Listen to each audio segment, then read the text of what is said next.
Operation सिंदूर में भारत को 4 फायदे हुए। नंबर 1, पाकिस्तान की कोई भी सिटी हमारे दायरे से बाहर नहीं है, पाकिस्तान न्यूक्लियर थ्रेट का धमकी नहीं दे सकता। और ये कोई छोटी बात नहीं है, ये कोई जोक वाली बात नहीं है, बड़ी सीरियस बात है। वो अपनी जनता को तो बेवकूफ बना सकते हैं, खुद को बेवकूफ नहीं बना सकते। उनको ये मालूम है कि किस तरह से रहीम यार खान से लेकर लाहौर तक तमाम जगह पर उनके एयरफील्ड पूरी तरह खत्म करने की स्थिति में था। अगर भारत चाहता तो वो उनको पूरी तरह से नष्ट कर सकता था। पाकिस्तान की आर्मी और उनके so called non state actors में भारत कोई फर्क नहीं रखेगा। भारत उन दोनों को एक ही समझेगा और हर एक्ट ऑफ टेरर को एक्ट ऑफ वॉर के तौर पर लेगा। थर्ड सक्सेस ऑफ ऑपरेशन सिंदूर जो प्रधानमंत्री मोदी ने किया वो इंटरनेशनल फ्रंट पे, कि कश्मीर की जो समस्या है, पाकिस्तान कहता है जी हमने उसको इंटरनेशनलाइज कर दिया, बल्कि इस बार ईरान ने भी कश्मीर के मुद्दे पे कोई स्टेटमेंट नहीं दिया। ओआईसी में पाकिस्तान ने इस मुद्दे को उठाने की कोशिश की थी ऑपरेशन सिंदूर के पास, वहां पर भी उनको जो है इंडोनेशिया और दूसरी कंट्री ने इस मुद्दे को उठाने नहीं दिया। This is a great success as far as the operation Sindoor is concerned. अब ट्रंप जैसे पावरफुल लीडर और पावरफुल देश के लीडर अगर जिक्र करते हैं, तो इसके बावजूद अगर ये इंटरनेशनलाइज प्रैक्टिकली नहीं हो पा रहा, तो और कौन इसको इंटरनेशनल का उस वक्त तक आपको कोई फायदा नहीं होता जब तक आप अपने पांव पर खड़े ना हो।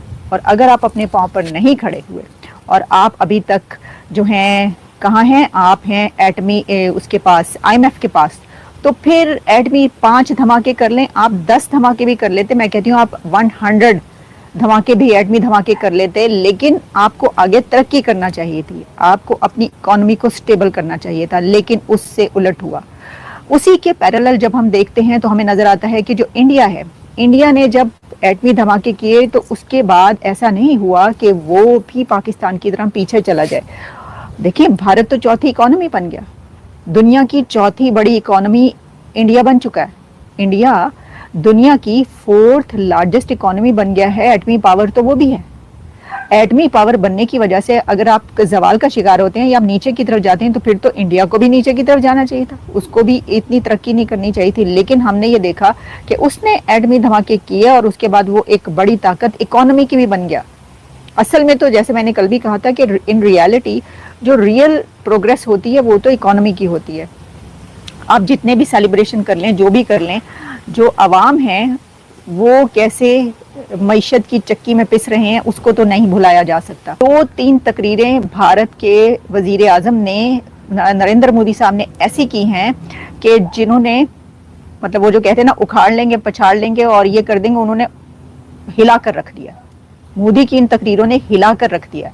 क्योंकि इससे पहले क्या वजह है, ऐसा नहीं है कि उन्होंने लैंग्वेज जो यूज की या जो धमकियां दी पाकिस्तान को, मैं उस वजह से कह रही हूँ, नहीं, मैं उस वजह से नहीं कह रही। मैं इसलिए कह रही हूँ कि इससे पहले हमने कभी नरेंद्र मोदी को इस तरह बोलते, पाकिस्तान के खिलाफ खुली धमकियां देते या चेतावनी देते या हकीकत बताते हुए ऐसे नहीं देखा था। नरेंद्र मोदी ने क्या किया, उन्होंने पाकिस्तान के जो यूथ है उसको एड्रेस किया है। कैन यू इमेजिन कि एक दुश्मन कंट्री का जो प्रधानमंत्री प्राइम मिनिस्टर है वो अपनी दुश्मन कंट्री के यूथ को एड्रेस कर रहा हो, उसको मुखातिब करके कह रहा हो कि तुम अपनी हुक्मरानों को और अपने अथॉरिटीज को, अपने करता धरता लोगों को ये बताओ कि पाकिस्तान से आतंकवाद खत्म करें, दहशतगर्दी खत्म करें और पाकिस्तान को तरक्की दें। साथ में उन्होंने एक मैसेज ये दिया कि जी बुलेट और ब्रेड, उसमें उन्होंने कहा कि रोटी खाओ और वरना गोली तो है ही। ये इसका क्या मतलब है, इसका मतलब है जियो और जीने दो। उनका ये मतलब था ना कि हाँ, अब अगर आप ये कहें कि नहीं मोदी जो है उसने बड़ी एग्रेसिव स्पीच की, वो तो उसने जो है ये कह दिया, उसने तो जो है इतनी गलत जुबान इस्तेमाल की, इसका मतलब यही है जियो और जीने दो। वो किस लिए, क्योंकि इंडिया कितनी बार चलकर पाकिस्तान गया है। नरेंद्र मोदी खुद जब पाकिस्तान गए, प्राइम मिनिस्टर उस वक्त नवाज शरीफ, उनकी ग्रैंड डॉटर